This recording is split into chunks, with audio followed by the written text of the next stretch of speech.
Good evening and welcome to Tucker Carlson Tonight. Let's say you had deep animus against the United States. Let's say you hated the country and you wanted to permanently knock the U.S. from its perch as the preeminent world power and then degrade and humiliate America for good. You might use Afghanistan to do that, and if you wanted to, here's what you might do. First, you would delay your withdrawal from Afghanistan for 19 years, long after there was any national security justification for being there. You would turn a war into a welfare program, and you would turn your military into an NGO. That would humiliate everyone involved. You would spend trillions of dollars to do this, but you would be absolutely certain to get nothing in return for that money, apart from dramatically increasing local corruption and making opium poppies the national crop. As the occupying power, you would run Afghanistan so badly, with such unbelievable stupidity and overbearing arrogance, that by the end, much of the population would yearn for the return of brutal religious extremists. Then when it was finally time to go, you would ignore the relevant details of the withdrawal. You wouldn't plan your exit, you would just hope for the best. What could go wrong in a country controlled by the Taliban? When crowds of desperate people showed up, as they inevitably would, begging to be evacuated, you'd be certain to give preference to the foreign nationals, the ones who might hate you and prefer Sharia law to democracy. They would get the first seats on the plane. As for your own citizens, the people you exist to protect, well, you just wish them luck and leave them behind. You wouldn't even bother to get all of their names because really, who cares?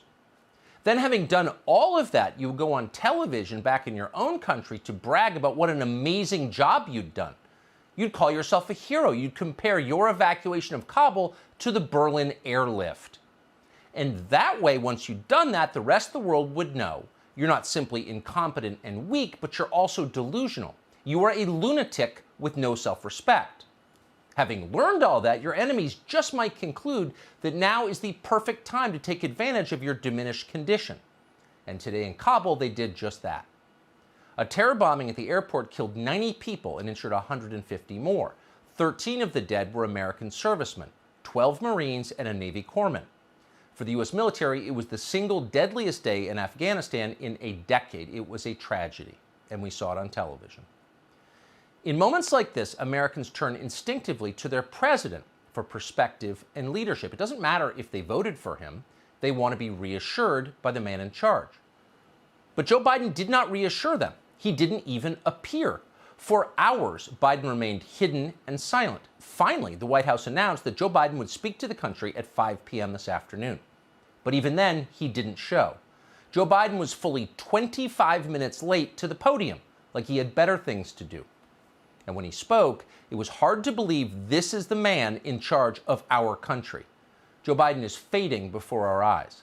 He began by muttering something irrelevant and weird about his late son, Beau, whom he described as the U.S. attorney in Kosovo, as if that position exists. And then Biden pledged, his voice weak and halting, speaking at a pace half of what a normal person speaks at, that he was going to somehow hunt down and punish the people who killed our Marines today. And all of a sudden, this didn't sound a lot like a withdrawal from Afghanistan at all. To those who carried out this attack, as well as anyone who wishes America harm, know this: we will not forgive. We will not forget. We will hunt you down and make you pay. No, you won't, unfortunately. The tragedy today was not a complete surprise. There was intelligence suggesting it might happen. Just hours before the attack, the U.S. Embassy in Kabul, which now operates from the airport, sent out the following alert, quote, "Because of security threats outside the gates of Kabul airport, we're advising U.S. citizens to avoid traveling to the airport and to avoid airport gates at this time. U.S. citizens who are at the Abbey Gate, the East Gate, or the North Gate now should leave immediately." Well, that turned out to be relevant intelligence. What did the Pentagon do with it? Well, not much, apparently. They were too busy tweeting about equity. This morning, the Sergeant Major of the Army, a man called Michael Grinston, wrote this, quote, "Women's Equality Day reminds us we're smarter and more lethal when we come together as an inclusive, cohesive team." Okay, so some large but as yet still unknown number of American citizens are trapped in Afghanistan tonight, all of them facing potential death, And here we have the senior NCO in the United States Army celebrating Women's Equity Day, whatever that is. Send in the pregnant fighter pilots. It's also humiliating. Serious people are laughing at us, which is probably the point of doing it. On the other hand, Joe Biden doesn't really need the U.S. military to protect the Kabul airport because the Taliban now have that covered. General Kenneth McKenzie explained this today at a press conference. It was a failure by, the Taliban operate with varying degrees of competence. Some of those guys are very scrupulously good, some of them are not. Now, some of those Taliban guys are very scrupulously good. That was the official word from the Biden administration. Keep in mind what you just heard from the general. He said after the Taliban let a suicide bomber through a checkpoint at the airport that killed 13 Americans. But still, we're going to trust them.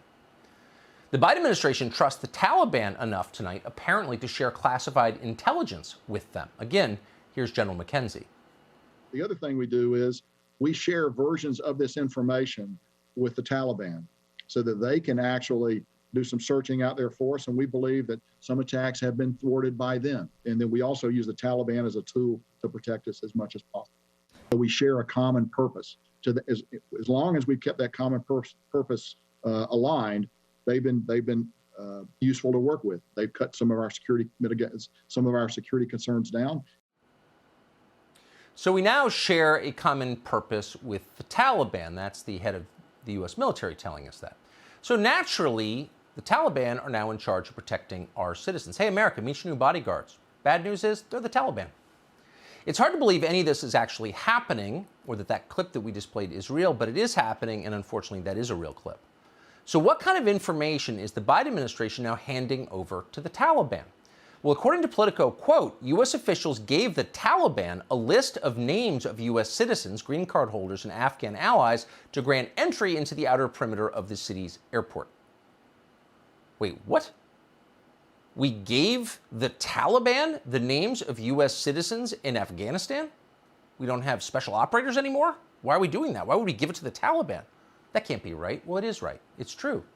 The Biden administration handed the Taliban a list of Americans who are still in Afghanistan. Joe Biden all but confirmed that today. Apparently, it makes the Taliban's job easier. The question is, what is that job? That's one of many questions tonight.